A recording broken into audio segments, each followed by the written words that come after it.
नमस्कार. मी श्री वसंत Dnyandev More, BSc B.Ed. माझ्या YouTube चॅनेलमध्ये आपले मनपूर्वक स्वागत करतो. नमस्कार. आज आपण माझ्या या व्हिडिओमध्ये मलेरिया रोगाची लक्षणे, कारणे व प्रतिबंधात्मक उपाय याविषयी सविस्तर माहिती जाणून घेऊया. मित्रांनो, प्रत्येक वर्षी जून महिन्यामध्ये पाऊस सुरू होतो. पावसाचा जून ते सप्टेंबर हा काळ हिवताप आणि इतर कीटकजन्य आजारासाठी पारेषण काळ आहे. या काळामध्ये डबकी, नाले, खड्डे इत्यादी ठिकाणी पाणी साचते आणि डासोत्पत्ती होते. पर्यायाने कीटकजन्य आजार वाढतात. त्या अनुषंगाने लोकांमध्ये जनजागृती व्हावी आणि डासोत्पत्ती स्थाने नष्ट करावीत, तसेच कीटकजन्य आजारापासून आपले कसे संरक्षण करावे इत्यादी माहिती या हिवताप प्रतिरोध मोहीम अंतर्गत प्रत्येक वर्षी आरोग्य खात्यामार्फत दिली जाते. कीटकजन्य आजारामध्ये डास या कीटकापासून होणाऱ्या आजारामध्ये प्रामुख्याने हिवताप, डेंग्यू, चिकनगुनिया, हत्तीरोग आदी आजारांचा समावेश होतो. या सर्व आजारांचा प्रसार डासांच्या मादीमार्फत पसरविला जातो. हिवताप आजाराची लक्षणे: थंडी वाजून ताप येणे, सतत ताप, एक दिवसाआड ताप येणे, नंतर घाम येऊन अंग गार पडते, डोके दुखते, बऱ्याच वेळा उलट्या होतात. हिवताप आजाराचे निदान कशा प्रकारे केले जाते? हिवतापाच्या निश्चित निदानासाठी तापाच्या रुग्णाचा रक्त नमुना घेऊन तो सूक्ष्मदर्शकाखाली तपासणी करणे आवश्यक असते. त्याकरता कार्यक्षेत्रामध्ये आरोग्य खात्यामार्फत आरोग्यसेवक, सेविका यांच्यामार्फत दैनंदिन ताप रुग्ण सर्वेक्षणात ताप आलेल्या रुग्णाचे रक्त नमुना घेऊन आणि आरोग्य संस्थेमध्ये येणाऱ्या ताप रुग्णाचे रक्त नमुने संकलन करून तपासणीकरिता नजीकच्या प्रयोगशाळेत पाठवले जातात आणि प्रयोगशाळेमध्ये तात्काळ निदान केले जाते. हिवताप आजारावर उपचार: प्रयोगशाळेमध्ये तपासणीअंती आढळून आलेल्या हिवताप दूषित रुग्णास जंतूच्या प्रकारानुसार आणि वयोगटानुसार क्लोरोक्विन व प्रायमाक्विन गोळ्याचा समूळ उपचार आरोग्य कर्मचाऱ्यांच्या देखरेखीखाली देण्यात येतो. वायवॅक्स हिवताप रुग्णास 14 दिवस तर फॅल्सिफेरम हिवताप रुग्णास 3 दिवस संपूर्ण समूळ उपचार देणे अत्यंत आवश्यक आहे. कीटकजन्य आजार प्रतिबंधाकरिता आपण जनतेस काय आवाहन कराल? ताप आल्यास नजीकच्या आरोग्य केंद्रात जाऊन तपासणी करून औषधोपचार घ्यावा.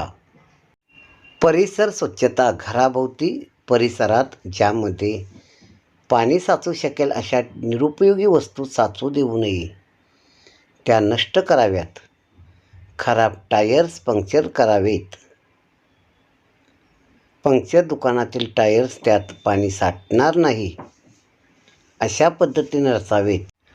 पाण्याची भांडी, ड्रम, रांजण व्यवस्थित झाकून ठेवावीत. झाकण नसल्यास जुन्या कपड्याने झाकावेत. पाण्याची भांडी झाकल्याने त्यात डास अंडी घालू शकत नाहीत. तसेच अंड्याची वाढ होण्यासाठी हवा प्रकाश मिळू शकत नाही. घरावरील टाक्यांना झाकणे बसवा. शौचालयाच्या व्हेंट पाईपला जाळी बसवणे. आठवड्यातून 1 दिवस कोरडा दिवस म्हणून पाळणे. या दिवशी घरातील सर्व भांडी मोकळी करून घासून पुसून घ्यावीत. परिसरातील डबकी वाहती करणे, बुजवणे, मोठ्या डबक्यात गप्पी मासे सोडणे.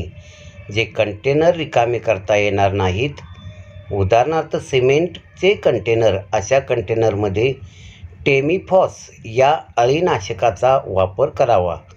तसेच डासापासून बचाव करण्यासाठी अंग भरून कपडे घालावेत.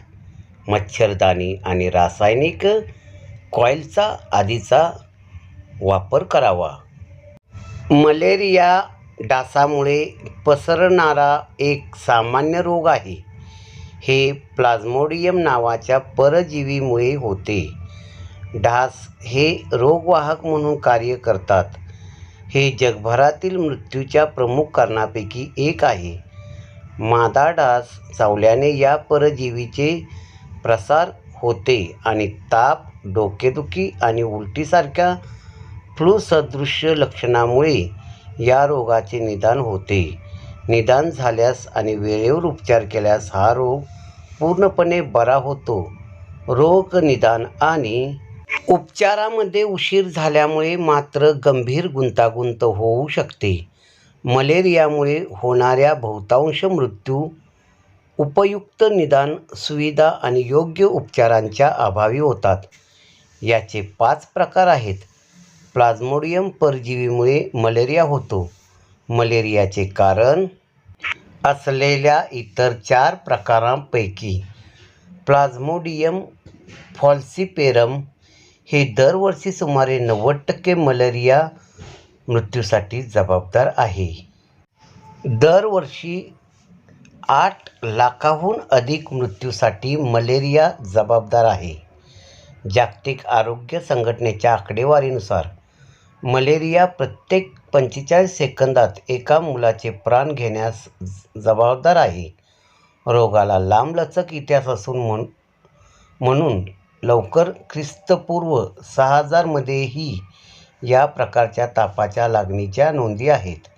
विशेषतः उष्ण कटिबंधामध्ये आणि असेही हे एक सामान्य आणि व्यापक आजार आहे.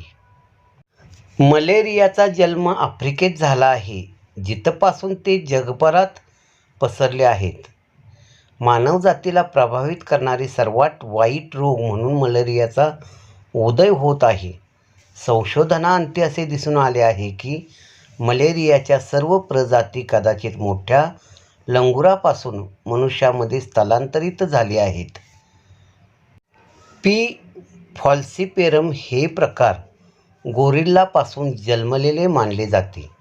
दरवर्षी 50 कोटी मलेरियाची प्रकरणे जगभर आढळतात, ज्यापैकी 85% उपसहारा आफ्रिकेत होतात आणि आफ्रिकामध्ये उद्भवणाऱ्या मलेरियाच्या सर्व प्रकरणांपैकी 85% पी. फॉल्सिपेरमच्या एका डासाने होतात.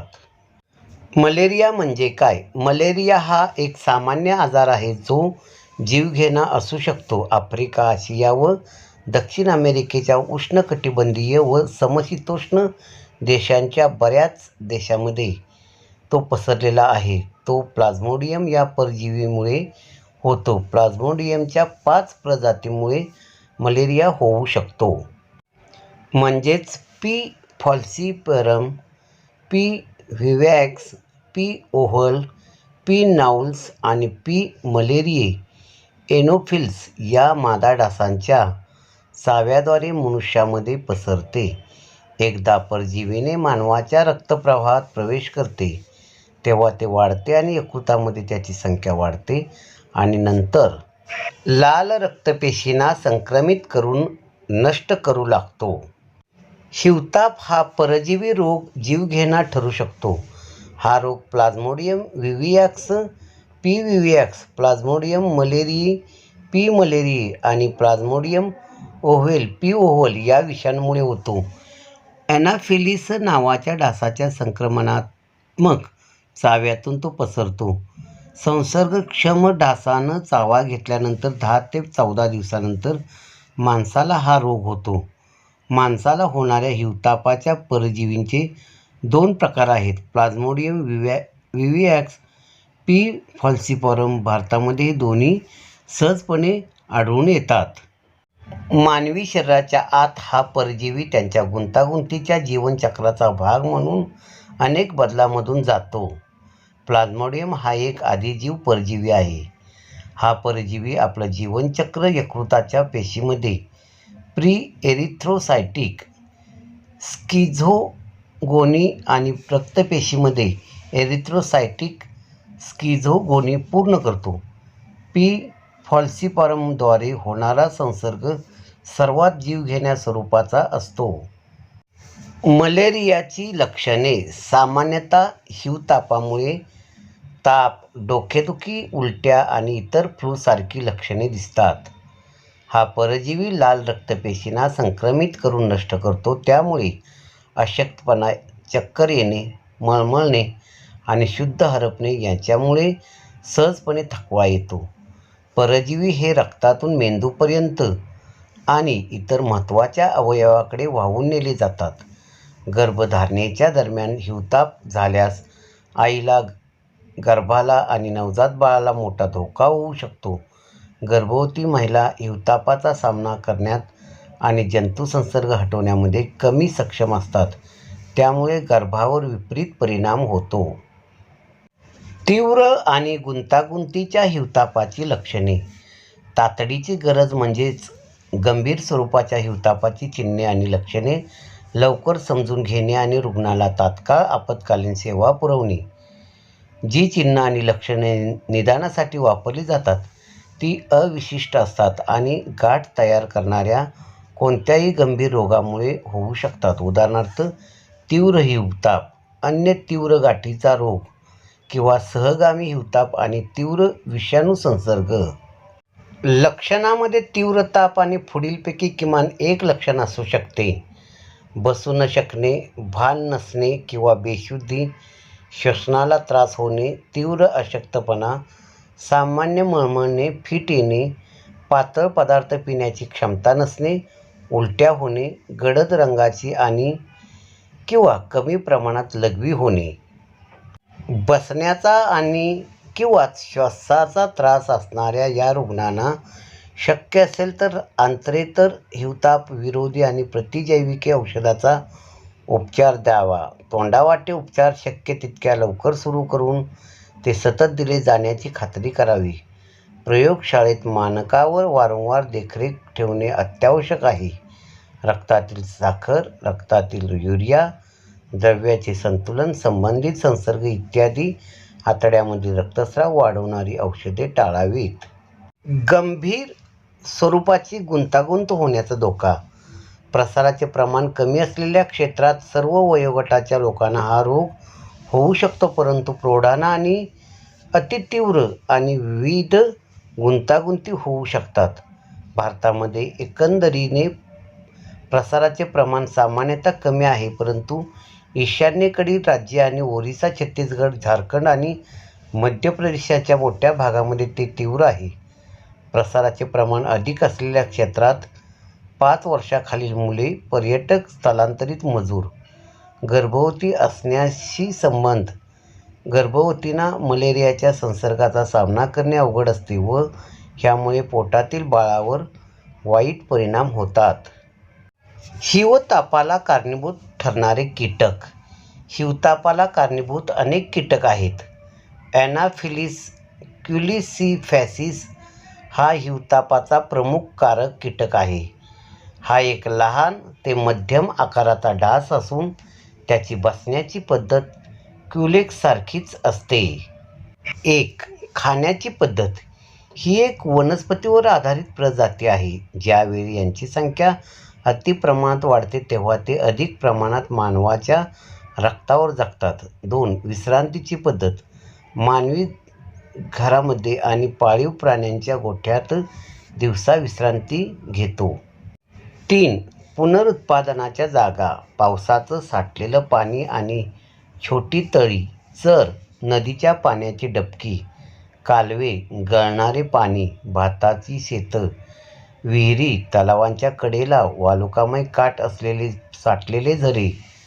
मोसमी पाऊस झाल्यानंतर ह्यांची संख्या मोठ्या प्रमाणात वाढते. 4. चावण्याची वेळ. प्रत्येक कीटकांच्या चावण्याची वेळ ही त्याच्या आनुवंशिक गुणधर्मानुसार ठरते, परंतु वातावरणाच्या स्थितीचा त्याच्यावर तत्काळ प्रभाव पडतो. ॲनाफिलीस क्युलिसिफॅसिससह बहुतांश कीटक संध्याकाळ झाली की लगेच चावायला सुरुवात करतात. त्यामुळे हिवाळ्यात उन्हाळ्याच्या तुलनेने ते लवकर चावायला सुरुवात करतात, परंतु त्यांचा सर्वाधिक चावण्याचा काळ हा प्रजातीनुसार वेगवेगळा असतो. भारतात मधील राज्यामधील हिवतापाचा आढळ 2004 सालच्या तात्पुरत्या आकडेवारीनुसार देशभरातील सर्वाधिक संख्येनं रोगी ओरिसात आढळून आले. त्यानंतर गुजरात, छत्तीसगड, पश्चिम बंगाल, झारखंड, कर्नाटक, उत्तर प्रदेश आणि राजस्थान यांचा क्रमांक लागतो आणि सर्वात जास्त मृत्यूच्या घटना ओरिसामध्ये घडल्या. त्यानंतर पश्चिम बंगाल, मिझोरम, झारखंड, मेघालय, कर्नाटक, त्रिपुरा आणि आसाम यांचा क्रमांक लागतो. लक्षणे: थंडी वाजण्याचा त्रास सुमारे 15 मिनिटे ते तासभर चालतो. थंडी वाजून ताप येतो. ताप कमी होताना घाम येऊन उतरतो. ताप सहसा दुपारनंतर येतो. तापाबरोबर खूप डोकेदुखी, अंगदुखी, कंबरदुखी, थकवा इत्यादी लक्षणे जाणवतात. मलेरिया सौम्य असेल किंवा उपचार अर्धवट झाले तर लक्षणे सौम्य असतात. मलेरिया हिवतापाची लक्षणे: या आजारात मुख्यतः खालील लक्षणे आढळतात. थंडी वाजण्याचा त्रास सुमारे 15 मिनिटे ते तासभर चालतो. थंडी वाजून ताप येतो. ताप थोडा वेळ टिकतो. ताप कमी होताना घाम येऊन उतरतो. ताप सहसा दुपारनंतर येतो. ताप सहसा दिवसाआड किंवा रोज येतो.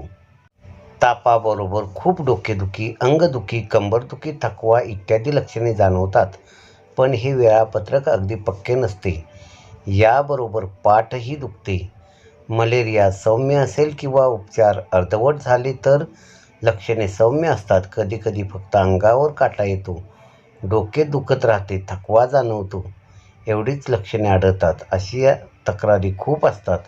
रक्त नमुना तपासल्याखेरीज याचा नक्की निर्णय करणे अवघड असते. मलेरियाच्या तापामुळे काही वेळा मेंदूला सूज येऊन झटके येण्याची शक्यता असते. ही शक्यता बालकांमध्ये जास्त प्रमाणात आढळते.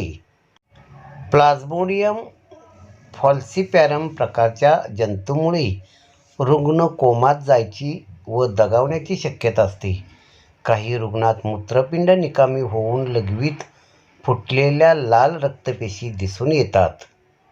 प्रकार: plasmodium falciparum, plasmodium vivax, plasmodium malaria, plasmodium ovale. उपचार: मलेरियावरील उपचार आजाराच्या तीव्रतेवर अवलंबून असतात. यात मुख्यतः क्लोरोक्विन, प्राइमॉक्विन, क्विनाइन, आर्टेमिसिन ही मलेरिया विरोधी औषधे वापरली जातात. रुग्णात काही जटिलता नसल्यास तोंडाने औषधे दिली जातात व जटिलता असल्यास शिरेवाटे औषधी टोचतात. मलेरियाची काही प्रकरणे आपत्कालीन असतात आणि रुग्ण पूर्णपणे निरोगी होईपर्यंत त्याला निरीक्षणाखाली ठेवणे आवश्यक असते. परंतु इतर प्रकारच्या मलेरियामध्ये हे आवश्यक नसते. बाह्य रुग्ण विभागात उपचार केले जाऊ शकतात. योग्य उपचाराने रुग्ण पूर्णपणे बरा होतो. काही लक्षणांवर मलेरिया विरोधी औषधासह सामान्य औषधांनी उपचार केले जातात. ही औषधे 2 प्रकारची आहेत. पहिली, जी रोग होण्याआधी घेतल्यास प्रतिबंधात्मक आणि रोगापासून संरक्षण करते, आणि दुसरी, जी रोगाची लागण झाल्यानंतर वापरली जाते. अनेक औषधे केवळ प्रतिकारासाठी किंवा केवळ उपचारासाठी वापरली जातात, तर इतर दोन्ही प्रकारे वापरली जाऊ शकतात. काही औषधे एकमेकांचा प्रभाव वाढवतात आणि एकत्रितपणे वापरली जातात. प्रतिजैविके बहुतेकदा एकत्रितपणे वापरली जातात. क्विनाइनवर आधारित अनेक औषधे मलेरियावर उत्तम उपाय मानली जातात. या व्यतिरिक्त आर्टेमिसिनिन सारखी औषधे, जी आर्टेमिसिया एनुआ नावाच्या वनस्पतीपासून तयार केली जाते, मलेरियाच्या उपचारात प्रभावी असल्याचे आढळले आहे. मलेरियाविरुद्ध इतर काही औषधांचा वापर यशस्वी झाला आहे. काही औषधांवर प्रयोग सुरू आहेत. औषधांच्या निवडीतील सर्वात महत्त्वाचा घटक म्हणजे मलेरियाच्या परजीवीने त्या भागात कोणत्या औषधाचा प्रतिकार केला आहे. मलेरियाविरुद्ध यशस्वी मानली जाणारी अनेक औषधे यापुढे यशस्वी मानली जात नाहीत, कारण मलेरियाच्या परजीवीने त्यांना हळूहळू प्रतिकार प्राप्त केला आहे. मलेरियाचा उपचार होमिओपॅथीमध्ये उपलब्ध आहे. तथापि अनेक डॉक्टरांचे मत आहे की मलेरियासारख्या गंभीर आजारावर ॲलोपॅथिक औषधांनी उपचार केले पाहिजेत, कारण ते वैज्ञानिक संशोधनावर आधारित आहेत. अगदी ब्रिटिश होमिओपॅथिक असोसिएशनचा सल्ला आहे की मलेरियाच्या उपचारासाठी होमिओपॅथीवर अवलंबून राहू नये. आयुर्वेदात मलेरियाला विषाणूजन्य ताप म्हणतात आणि त्यांच्या उपचारासाठी अनेक औषधे उपलब्ध आहेत. आज जरी मलेरियावर प्रभावी उपचार उपलब्ध असले तरी ते एकतर जगातील अनेक अविकसित भागात मलेरिया स्थानिक भागात उपलब्ध नाहीत किंवा सरासरी रुग्णासाठी वापरण्यासाठी खूप महाग आहेत. मलेरियाच्या औषधाची वाढती मागणी पाहता अनेक प्रभावित देशांमध्ये बनावट औषधांचा मोठ्या प्रमाणावर व्यापार होत आहे, ज्यामुळे अनेक मृत्यू होतात. आजकाल कंपन्या नवीन तंत्रज्ञान वापरून या समस्येला तोंड देण्याचा प्रयत्न करत आहेत. प्रतिबंध आणि नियंत्रण. मलेरियाचा प्रसार खालील घटकावर अवलंबून असतो: मानवी लोकसंख्येची घनता, डासाच्या लोकसंख्येची घनता, डासापासून मानवामध्ये संक्रमण आणि मानवाकडून डासामध्ये संक्रमण. यापैकी कोणताही एक घटक खूप कमी झाला तर त्या भागातून मलेरियाचे उच्चाटन होऊ शकते. त्यामुळेच मलेरियाग्रस्त भागात रोगाचा प्रादुर्भाव रोखण्यासाठी औषधासोबतच डासाचे निर्मूलन किंवा चाव्यापासून बचाव करण्यासाठी उपाययोजना केल्या जातात. अनेक संशोधकांचा असा दावा आहे की मलेरियाच्या प्रतिबंधासाठी दीर्घकाळात उपचारापेक्षा कमी खर्च येईल. 1956 ते 1960च्या दशकात जागतिक स्तरावर मलेरियाचे उच्चाटन करण्यासाठी व्यापक प्रयत्न केले गेले, पण त्यांना यश मिळू शकले नाही आणि मलेरिया अजूनही त्याच पातळीवर आफ्रिकेत आहे. मच्छरदाण्यांमुळे डासांना लोकांपासून दूर ठेवण्यात आणि मलेरियाचा संसर्ग मोठ्या प्रमाणात रोखण्यात यश मिळते. ॲनाफिलीस डास रात्री चावतात म्हणून खाटावर बेडवर मोठी मच्छरदाणी लटकावून आणि बेडला सर्व बाजूंनी पूर्णपणे बंद करून संरक्षण पूर्ण होते. मच्छरदाणी हा स्वतःहून फारसा प्रभावी उपाय नाही, पण त्यावर रासायनिक उपचार केल्यास ते खूप उपयुक्त ठरतात. मलेरिया. स्थानिक भागात मलेरियाबद्दल जागरूकता पसरल्याने 20% घट दिसून आली आहे. तसेच मलेरियाची लवकरात लवकर निदान आणि उपचार केल्याने त्याचा प्रसार कमी होतो. इतर प्रयत्नांमध्ये मोठ्या प्रमाणावर मलेरियाची माहिती गोळा करणे आणि त्याचे विश्लेषण करणे आणि मलेरियाला नियंत्रण पद्धती किंवा प्रभावी आहेत याची चाचणी करणे समाविष्ट आहे. अशाच एका विश्लेषणात असे आढळून आले आहे की लक्षणे नसलेल्या लोकांवर उपचार करणे महत्त्वाचे आहे, कारण त्यांच्यात मलेरियाचे प्रमाण जास्त असते. माझा हा व्हिडिओ आपणास आवडला असल्यास लाईक करा आणि सबस्क्राईब करा.